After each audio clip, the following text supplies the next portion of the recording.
भाव सबसे पहले महाराष्ट्र पर आते हैं। मैं सुप्रीम कोर्ट की टिप्पणियां पढ़ रहा था और एक जगह तो सुप्रीम कोर्ट ने ये तक कह दिया, क्योंकि पहले मैं दर्शकों को ये बता दूं कि सुप्रीम कोर्ट किस चीज पर अपनी टिप्पणी कर रहा था और अपना फैसला दे रहा था। एक्चुअल में अनिल देशमुख के भ्रष्टाचार की जांच करने के लिए बॉम्बे हाई कोर्ट ने सीबीआई को निर्देशित किया था और सीबीआई ने इसमें एक मामला दर्ज किया था। अनिल देशमुख पर पद पर रहते हुए पद का दुरुपयोग करने का, भ्रष्टाचार का और वसूली कराने का गंभीर आरोप है। लेकिन सीबीआई इससे जुड़े हुए दो दूसरे मामलों की भी जांच अपने हाथ में लेकर के उससे जुड़े हुए दस्तावेज उद्धव ठाकरे सरकार से लेना चाहती थी, जो उद्धव ठाकरे सरकार उसको दे नहीं रही थी।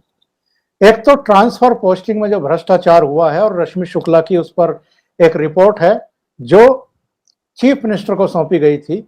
और नंबर दो, सीबीआई ये जानना चाहती थी कि सचिन वाजे की अगर 16-17 साल बाद मुंबई पुलिस में वापसी हुई है, तैनाती हुई है, तो वो किसके आदेश पर हुई है? मुख्यमंत्री के, शरद पवार के, अनिल देशमुख है जिसके इशारे पर सचिन वाजे की फिर से नियुक्ति हुई। और महाराष्ट्र सरकार इसके खिलाफ बॉम्बे हाई कोर्ट चली गई। 22 जुलाई को बॉम्बे हाई कोर्ट ने उसकी याचिका खारिज कर दी, तो उसने सुप्रीम कोर्ट में आकर के उसको चुनौती दी। और वो ये दोनों फाइलें, ये दोनों जांच अनिल देशमुख के भ्रष्टाचार से रिलेटेड जो मामला सीबीआई ने दर्ज किया है उससे अलग बताते हुए बचना चाहती थी कि वो ये फाइलें ना दे। लेकिन सुप्रीम कोर्ट ने आदेश दिया है कि आप वो फाइल सीबीआई के सुपुर्द करिए, सीबीआई को इसका पूरा अधिकार है। और इसके साथ साथ उसने ये भी टिप्पणी कर दी कि ऐसा, तो भाव क्या कहेंगे सुप्रीम कोर्ट के इस कड़े रुख के बाद? सुप्रीम कोर्ट ने जो टिप्पणियां की है वो क्लियर है कि आप किसको बचाना चाहते। तो असल में मैं मानूंगा कि किसको बचाना चाहते वो तो खुद उन्होंने लिखा है उसमें। आपको याद होगा तो हाईकोर्ट में जब सीबीआई के एफआईआर को चैलेंज किया महाराष्ट्र गवर्नमेंट ने, तो उसमें उन्होंने बताया कि ये एफआईआर गवर्नमेंट को गिरा सकती है, अस्थिर करती है। अब मेरे समझ में ये नहीं आया कि एक एफआईआर एक गवर्नमेंट को कैसे अस्थिर करती है, अनस्टेबल करती है।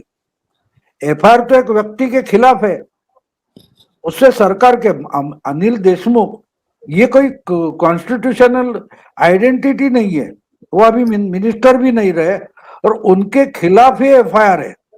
उससे सरकार को क्या धोखा हो सकता है मेरी समझ में नहीं आया, और वो सरकार खुलासा नहीं दे रही है, इसलिए वो खारिज हो गए। वो बता सकते थे कि भाई नहीं, अनिल देशमुख ही हमारा मेजॉरिटी है, अगर अनिल देशमुख जेल में गए तो सरकार गई, ऐसा बोलो ना। आपकी सुनवाई में इनका आर्गुमेंट क्या रहा कि एफआईआर में 2 पैराग्राफ्स ऐसे, परिच्छेद ऐसे कि उससे ये सरकार अनस्टेबल हो जाती है।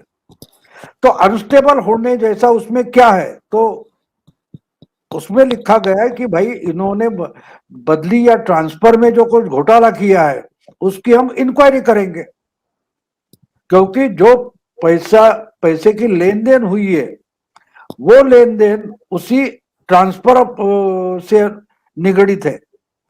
तो इसका मतलब सरकार, सुप्रीम कोर्ट जो बोल रहा है आप किसको बचाना चाहते हैं, तो वो सरकार को बचाना चाहते हैं, और सरकार का मतलब ही अनिल देशमुख है। क्योंकि अनिल देशमुख अगर पकड़े गए तो बात ऐसी कि अनिल देशमुख और क्या बोलेंगे। आपको याद होगा कि इस मामले में ईडी का जो 5वां समन्स भेजा गया वो किस लिए है? ईडी का कहना है कि देशमुख के जो स्वीय सहायक और स्वीय सचिव संजू पालांडे और कुंदन शिंदे, इनको कब्जे में, कस्टडी में लेके रखा है। उनकी जो जबानी है उसको क्रॉस चेक करना चाहते, उनके सामने अनिल देशमुख को बिठाएंगे और पूछेंगे कि भाई ये ऐसे बोल रहे हैं, शिंदे और पालंडे ये बोल रहे हैं, तो आप बोलिए झूठ बोल रहे हैं सच बोल रहे हैं, क्योंकि उनके बोलने के बाद जो हमने छापेमारी की है उसमें ये सबूत मिले हैं, और आप सबूत झूठे जो कुछ है बोलिए।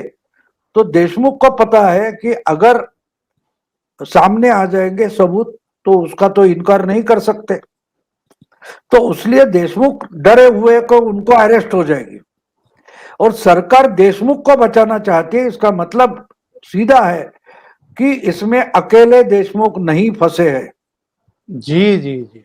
पूरी सरकार उसमें फंसी है। या तो सरकार के बड़े बड़े मोहरे जो है, प्रमुख नेता है, मंत्रीगण है, वो शायद फंसे, तो देशमुख अगर मुंह खोलेंगे तो बड़ी गड़बड़ हो जाएगी, ऐसे सरकार को लगता है। इसलिए सरकार बोल रही है कि ये एफआईआर खारिज करो, या तो कम से कम वो 2 पैराग्राफ निकाल दो, जो 2 पैराग्राफ वाजे का रीअपॉइंटमेंट और रश्मि शुक्ला का जो अहवाल रिपोर्ट है उस पर छाननी करना चाहती है।